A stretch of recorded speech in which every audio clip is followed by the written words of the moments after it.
नमस्कार, मैं हूं आपके साथ मोनिका गुप्ता और आप देख रहे हैं मसला। आदमपुर विधानसभा सीट पर कल यानी कि 3 नवंबर को मतदान होना है। आमतौर पर उपचुनाव में सत्ता में बैठे दल को बेनिफिट माना जाता है, लेकिन हरियाणा में ऐसा नहीं है। बीजेपी बड़ौदा और एलाहाबाद उपचुनाव हार चुकी है। ऐसी ही 3 बड़ी वजह है जिसने आदमपुर उपचुनाव को हॉट सीट का मुकाबला बना दिया है। पहली, यहां पूर्व सीएम चौधरी भजनलाल के परिवार की साख दांव पर है। उनकी तीसरी पीढ़ी के भव्य बिश्नोई बीजेपी की टिकट पर चुनाव लड़ रहे हैं। दूसरी वजह, बीजेपी के 3 साल के शासनकाल में यह तीसरा उपचुनाव है। बड़ौदा और एलाहाबाद की हार के बाद बीजेपी की साख यहां दांव पर लगी हुई है। तीसरी वजह, आदमपुर की जनता का मिजाज। इस सीट पर पिछले 19 साल में सत्ता विरोधी दल का ही उम्मीदवार जीता है। इस सीट पर मुख्य मुकाबला बीजेपी के भव्य बिश्नोई और कांग्रेस के जयप्रकाश के बीच माना जा रहा है, लेकिन आम आदमी पार्टी के सत्येंद्र सिंह भी चौंका सकते हैं। वहीं कांग्रेस छोड़ इनेलो में गए किसान नेता कुड़ाराम नंबरदार भी दमखम दिखा रहे हैं। तो राजनीतिक दलों ने अपनी तैयारी तो पूरी कर ली है, अब बारी है आपकी यानी कि जनता की। शुरुआत करते हैं चर्चा की, किस तरीके से क्या कुछ तैयारी राजनीतिक पार्टियों की। हमारे साथ मेहमान जुड़ चुके हैं, उनसे आपका परिचय करा देते हैं। विजय कौशिक जुड़े हैं, कांग्रेस प्रवक्ता हैं। विजेंद्र रेड्डू जुड़े हैं, इनेलो प्रवक्ता हैं। भूपेंद्र सिंह गहलावत जुड़े हैं, बीजेपी के प्रवक्ता हैं। बहुत बहुत स्वागत है आप सभी का। सबसे पहले भूपेंद्र जी, आपके पास आऊंगी। अब सारी जोर आजमाइश जो है वो खत्म हो गई है, आपका काम खत्म हो गया, अब जनता की बारी है। क्या लगता है जनता इस बार क्यों और कैसे आप देखते हैं इस बार नतीजे क्या आने वाले हैं? आप क्या कह रहे हैं? क्योंकि आप तो आश्वस्त है, बीजेपी पूरी तरीके से आश्वस्त है, भजनलाल परिवार प्लस बीजेपी। देखिए मोनिका जी, जब ये चुनाव शुरू हुआ था, हमारा जो संगठन है वो पन्ना प्रमुख से लेके और जो हमारे जिले तक का संगठन बहुत ही मजबूत है और वो पहले दिन से उन्होंने गांव में और बूथ स्तर पर मोर्चा संभाला हुआ है और ये शुरू से ही हमारे पक्ष में आदमपुर का माहौल है। और कल जब माननीय मुख्यमंत्री आदमपुर में आए और जो जन सैलाब उबड़ा, जन सैलाब और जो भारी भीड़ आई, आदमपुर में कहीं पैर रखने को जगह नहीं थी, तो ये बहुत ज्यादा अंतर उन्होंने जीत का इससे कर दिया।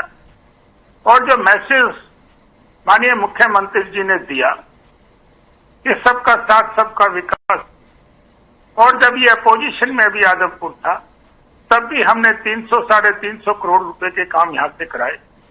और जो कभी भी बगैर खर्ची पर्ची के एक भी नौकरी नहीं मिलती थी, 600 नौजवानों को हमने नौकरी देने का काम किया।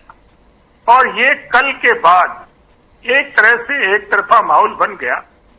और जो इन्होंने 2005 में जी जो भजनलाल जी के साथ धोखा हुआ, जो 67 सीट वो चुनाव में जिता कर लाए थे, पार्टी के प्रधान थे, और धोखा करके जिस तरह से उनकी कुर्सी छीनने की बात की, और वर्षों पहले जो बागड़ी गाजड़ी की लाठी से पीटने की बात इन्होंने कही थी, उन सभी चीजों का बदला लेने के लिए आदमपुर की जनता बेसब्री से कांग्रेस तो ये कह रही है बदला तो जनता यहां पर लेगी, कुलदीप बिश्नोई से, भव्य बिश्नोई से है।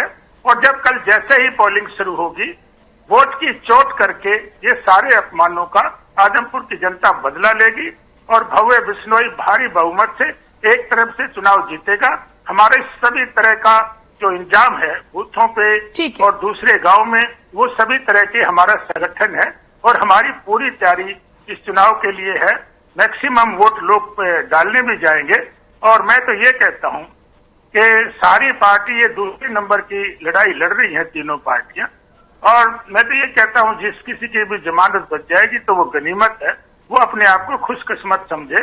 सर, हर राजनीतिक दल को यही लगता है कि वो जीतेगी। परिवार भी है और हमारी वोट भी साथ में बीजेपी की। ठीक है, विजय कौशिक जी। सर, किस तरीके से क्या कुछ तैयारियां तो कर ली, अब जनता की बारी है। क्या लगता है, क्योंकि बीजेपी पूरी तरीके से आश्वस्त है, एक तरफ भजनलाल परिवार प्लस बीजेपी का साथ।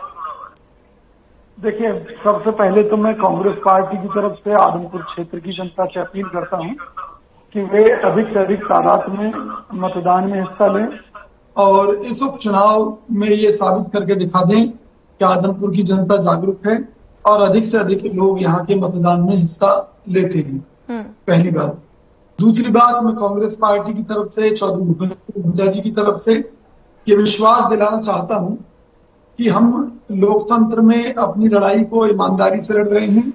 जनता ने अगर हमारे ऊपर विश्वास जताया तो निश्चित तौर पर आदमपुर के साथ साथ इस आदमपुर चुनाव से हरियाणा में भी एक बदलाव की बयार शुरू होगी और इस प्रशासन वाली सरकार को उखाड़ फेंकेगी।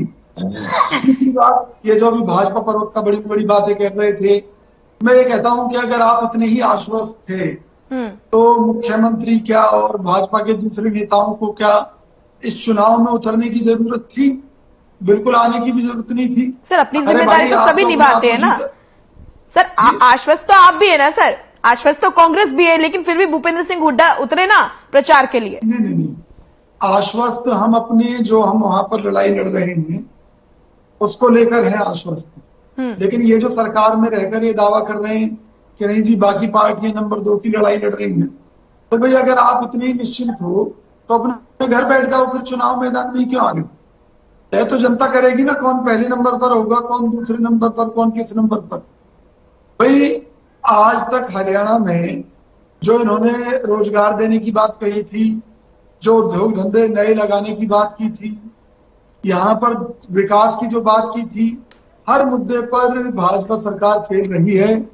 कई 100 करोड़ के घोटाले फरीदाबाद नगर निगम में हुए हैं, जहां कागजों में पैसा जो है बंदरबाट कर दी गई, वो भाजपा नेताओं में बट गया और आज तक कोई भी अपराधी इनसे नहीं पकड़े गए।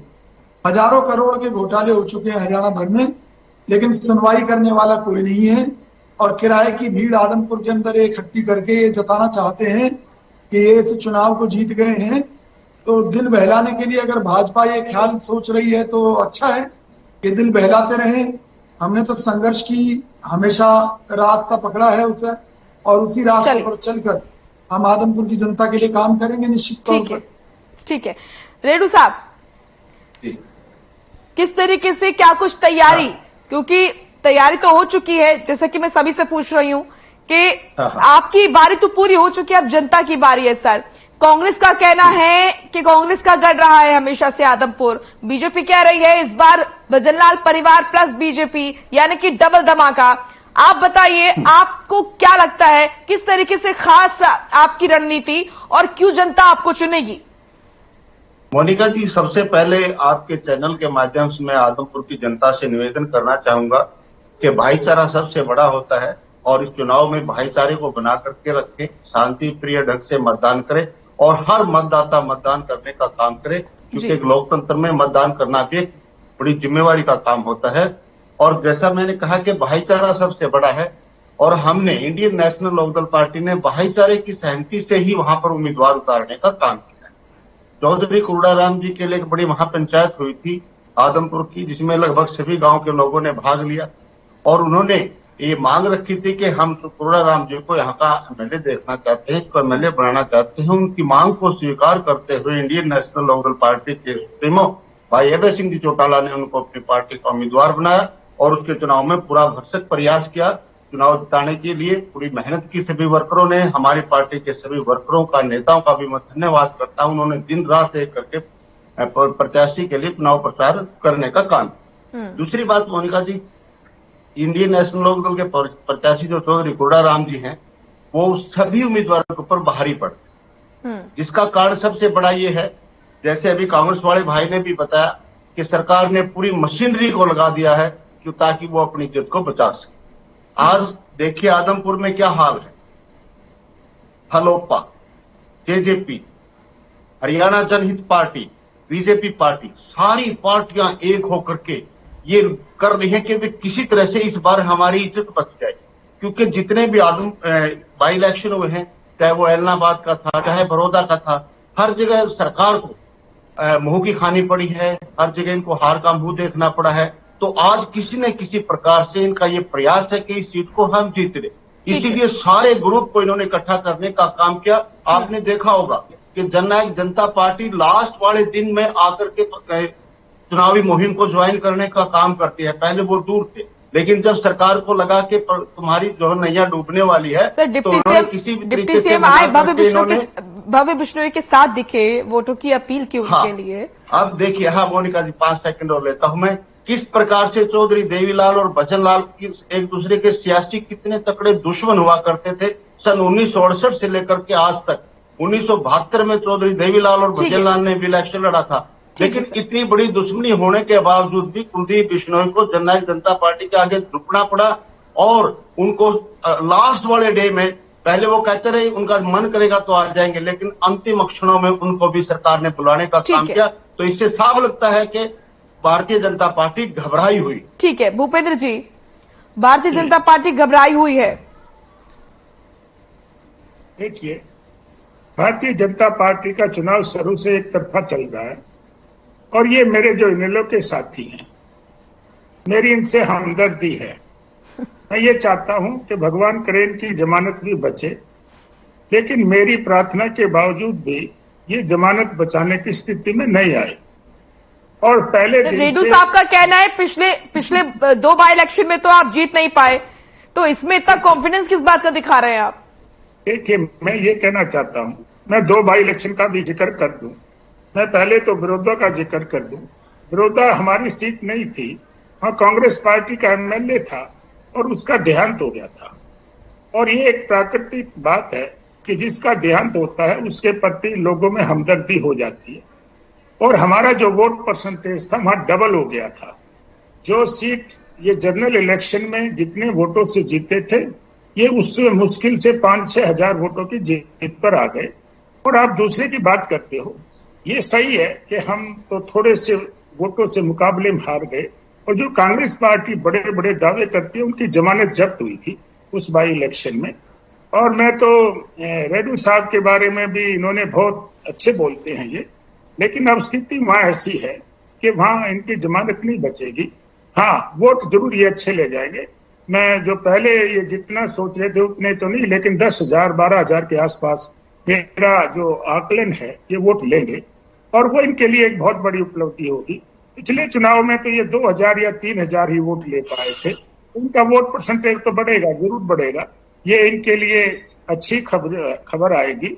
और ये जो चुनाव का नतीजा आएगा, देखिए मैं सारा एनालिसिस कर देता हूं। ये आदमपुर कभी भी कांग्रेस का गढ़ नहीं रहा, ये भजनलाल परिवार का गढ़ रहा। तब बीजेपी का गढ़ रहा है क्या? मैं आपको उसी बात पे लाना चाह रहा था कि 1977 में जब भजनलाल जी ने हमारी पार्टी की मदद से चुनाव लड़ा था, जनता पार्टी की मदद से, जब भारतीय जनता पार्टी थी, तो तब कांग्रेस की जमानत जब्त हुई थी। और 2005 में जब ये सीट छीनने की मुख्यमंत्री की कुर्सी छीनने की बात हुई, उसके बाद भी जितने चुनाव हुए उसमें कांग्रेस तो कहीं दूसरे नंबर पर भी नहीं आई। कांग्रेस की हमेशा जमानत जब्त हुई। एक चुनाव में जो 2009 का ये कौशिक साहब बात करते, तो मैं पहले उनसे बता देता हूँ। 2009 में जो इनकी जमानत बची वो इसलिए बची थी कि कुलदीप बिश्नोई पर्चा भरने के बाद 1 मिनट के लिए भी अपने हल्के में नहीं आए थे। उन्होंने जनहित कांग्रेस बना रखी थी, सारे हरियाणा में चुनाव लड़ रहे थे, वो बाकी हल्कों में घूमे थे, अपने हल्के में 1 मिनट के लिए भी नहीं आए। तब भी जाके ये 6-7 हजार वोटों से हारे थे। ये जब दूसरे नंबर पर आए थे, नहीं तो कभी भी जब भजनलाल परिवार कांग्रेस के अलावा चुनाव लड़ा तो इनकी कांग्रेस की हमेशा जमानत जब्त हुई। फिर ये कांग्रेस के गढ़ की बात करते हैं। ठीक है, 4 जो क्षेत्र है, जिला है, इसमें 6 विधानसभा के वो आते हैं। 5 में तो कांग्रेस बुरी तरह से हार गई थी, सिर्फ 1 में कुलदीप बिश्नोई ही जीता था। वो कांग्रेस की वजह से नहीं, उसकी अपनी छवि थी, अपनी छवि की वजह से चुनाव जीता था। और ये कहते हैं कि भाई हमारा कांग्रेस का गढ़ है। पंकज सिंह हुड्डा का भी मैंने बयान सुना, ये कांग्रेस का गढ़ है। इसी मुगालते में वो सोनीपत में भी कांग्रेस का गढ़ समझ के चुनाव लड़ने आए थे और यहाँ से उनकी जमानत जब्त हुई थी। और मैं ये कहता हूँ वही नतीजा गढ़ तो बीजेपी का भी नहीं है ना। इसका मतलब भजनलाल परिवार को आप प्लस पॉइंट देख रहे हैं, वो ट्रम्प कार्ड है आपके लिए? नहीं, देखिए मैं करा रही हूँ, कौशिक साहब आ रही हूँ। चुनाव हुए हैं, ठीक है, जितने भी चुनाव हो रहे हैं सब में कांग्रेस पार्टी हार रही है। ठीक है सर, चाहे दूसरे स्टेटों की बात कर लो, चाहे राज्यसभा की बात कर लो। कौशिक साहब के लोग जीते थे। ठीक है सर, कौशिक साहब बोलिए। कांग्रेस हारती आ रही है। कांग्रेस ने कौन सा चुनाव जीता? ठीक है गिलावत सर, ठीक है सकता हूँ, इनकी पार्टी में बिल्कुल बिखरी हुई है। ठीक है पूरी सर। तरह से इनका जहाज डूबने वाला है। मैं नहीं कह रहा, मैं तो चलिए। शैलजा जी का जवाब ले सुन रहा लेती हूँ था सर। कि 2005 ठीक में है, 67 सीटें इसको भूपेंद्र हुड्डा को दी थी चलिए, और उसने ठीक है। उन 10 साल में 13 सीटों पर लाके छोड़ दिया। ठीक है। और मैं किरण चौधरी का भी बयान सुन रहा था। आज शैलजा जी और सुरजेवाला जो नेशनल कमेटी इनकी बनी है 47 लोगों की, उसमें दोनों हैं, दोनों कोई प्रचार में नहीं आ रहे। ये तो एक गुट है, प्राइवेट लिमिटेड हो गया, भूपेंद्र एंड सन्स का प्राइवेट लिमिटेड इसको कहिए, कांग्रेस पार्टी नहीं। ये कांग्रेस ठीक है पार्टी का तो कोई भी नेता आ ही नहीं। गिलावत साहब सुन तो और लीजिए। ठीक इसका है जो रिजल्ट है ठीक है वो क्या- 6 ठीक है। तारीख को लोगों के सामने और आपके सामने आ जाएगा और कांग्रेस दुम दबा के कहीं दिखने को नहीं। कौशिक साहब, दूसरे नंबर मैं की पहली पार्टी ही बार- रहेगी कांग्रेस। नहीं, मैं पहली बार ये देख रहा हूं कि भाजपा प्रवक्ता इनेलो के लिए दुआएं कर रहे हैं और कह रहे हैं कि भी उनकी जमानत बचनी चाहिए। तो भाई भाजपा प्रवक्ता ने आज भाजपा की कलई खोलकर रख दी है। इसी तरीके से भाजपा का हर कार्यकर्ता, हर नेता अंदर खाने कांग्रेस के लिए दुआ कर रहा है कि आदमपुर से कांग्रेस प्रत्याशी की जीत होनी चाहिए, ताकि जो भाजपा ने जो एक प्रत्याशी को जो थोप दिया गया है, जो कि भाजपा का नहीं था और भव्य बिश्नोई को वहां पर उतार दिया है, उसको लेकर भाजपा के सभी नेता और कार्यकर्ता चाहते हैं कि आदमपुर से कांग्रेस की जीत हो। इसके लिए मैं ऐसे लोगों का धन्यवाद करना चाहता हूं जो शारीरिक रूप से भाजपा में है लेकिन कांग्रेस की सपोर्ट अंदर खाने कर रहे हैं। मैं आपका आभारी हूं। दूसरी बात, इन्होंने कहा उपचुनाव, हिमाचल में हमने 4 उपचुनाव जीते थे, शायद ये भूल गए। उसके बाद आगे की बात करता हूं कि देखिए, हमारा फर्ज विपक्ष में रहते हुए सरकार की नाकामियों को उजागर करना है। चाहे किसानों का मुद्दा हो, चाहे छात्रों का मुद्दा हो, चाहे रोजगार की बात हो, चाहे सड़कों की विकास की बात हो, चाहे उद्योग धंधे लाने की बात हो। ये जो सरकार है ये हर मोर्चे पर फेल रही। चौधरी भूपेंद्र सिंह हुड्डा जी लगातार हर हल्के में रैलियां करते रहे हैं, लड़ाई लड़ते रहे हैं और आज उनके नेतृत्व में हम आदमपुर में पूरी ईमानदारी और मेहनत के साथ जनता के बीच में गए हैं। ठीक है। और हमें पूरी उम्मीद है हमारा प्रत्याशी जीतेगा। लेकिन मैं भाजपा पर जो प्रवक्ता है उनसे ये कहना चाहूंगा कि कांग्रेस की इतनी चिंता ना करें, चिंता करें अपनी पार्टी की, अपनी पार्टी के असूलों की। जिस भजनलाल परिवार सर, वो तो निश्चिंत है, भजनलाल परिवार कल तक खट्टर जी ये कहते थे कि तीनों लालों का काल। खट्टर, ठीक है कौशिक साहब। रेडू साहब, हाँ, मोनिका आपके लिए तो दुआ कर रहे हैं कि जमानत ना जब्त हो जाए। हाँ, नहीं, ये दुआ नहीं कर रहे, इनका अंदर से आत्मा बोल रही है, क्योंकि इनको पता है कि हरियाणा प्रदेश का बढ़ा कर सकती है तो केवल और केवल Indian National Lokdal party Chaudhary Om Prakash Chautala और अभय सिंह जी कर सकते हैं। इसलिए आत्मा तो इनकी इनेलो में है। और दूसरी बात मोनिका जी, देखिए, जिस प्रकार से चौधरी कुर्राराम जी को हमने उम्मीदवार बनाया, उसके पीछे उसकी जीत का हम दावा करते हैं और करते आ रहे हैं।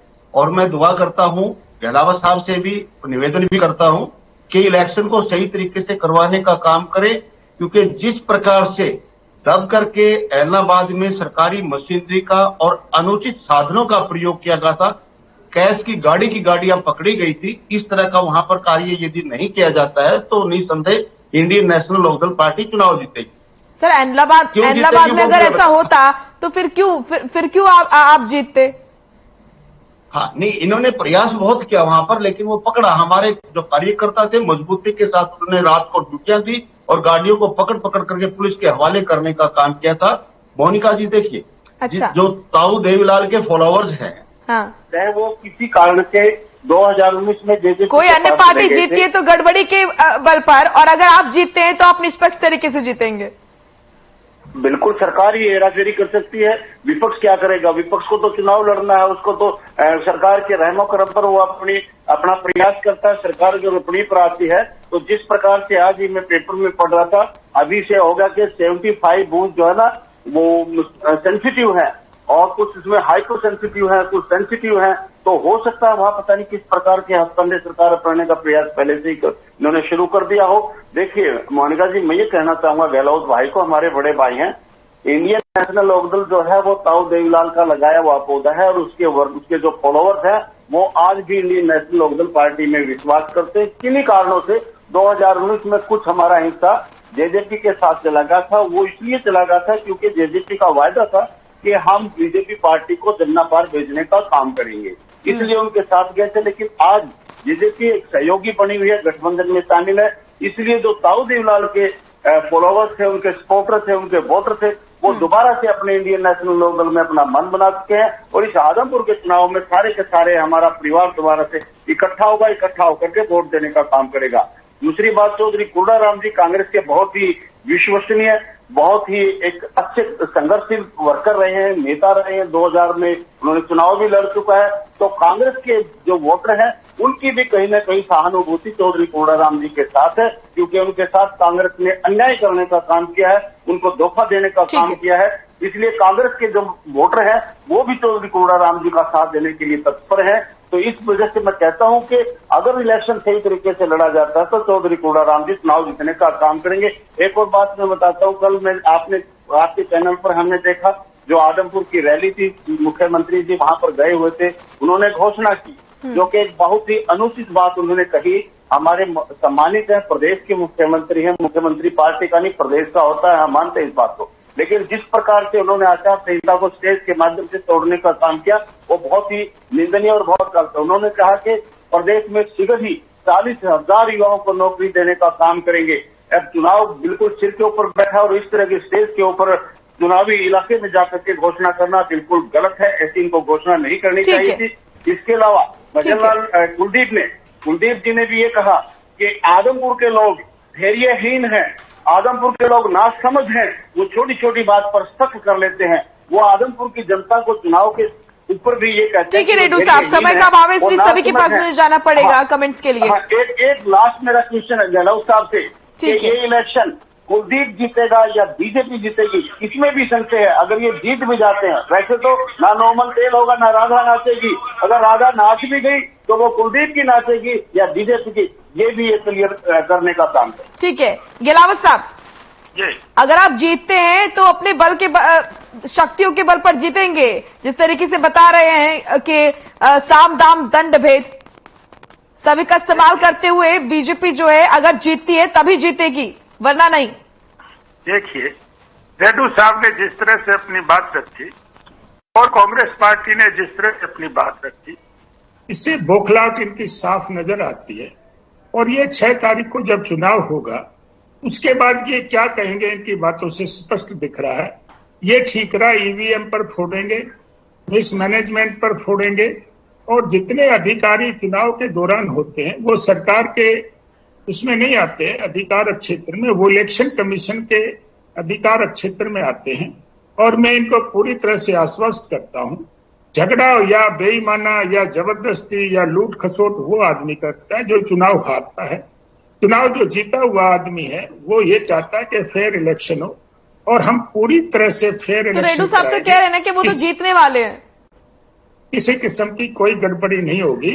और जब आपके चैनल पर रिजल्ट आएगा तो उस दिन भी हम लोग बैठेंगे और जब ये आएगा हर राउंड में किसी में 3,000 किसी में 5,000, जब भव्य बिश्नोई आगे जाता जाएगा तो ये लोग चलिए सर, ये तो वक्त बताएगा। ईवीएम में गड़बड़ी हुई, इन्होंने ईवीएम में धांधली की, फलाना किया और ये चुनाव हारने के बहाने बनाएंगे। और मैं ये कहता हूं कि जब रिजल्ट आएगा तो भव्य बिश्नोई बहुत वोटों से जीतेगा और ये आपस में कैलकुलेशन ही करेंगे कि किसकी जमानत, किसको जमानत बची कि नहीं बची, और उनका कोई जनाधार नहीं है। और जो इन्होंने रोजगार की बात की, मैं रेड्डू साहब की भी बता देता हूं, कांग्रेस वाले भाई तो छोड़ के भाग गए मैदान, तभी भी इनके राज में सर वो बने हुए फोनों पर उन्हीं के पास में जाऊंगी।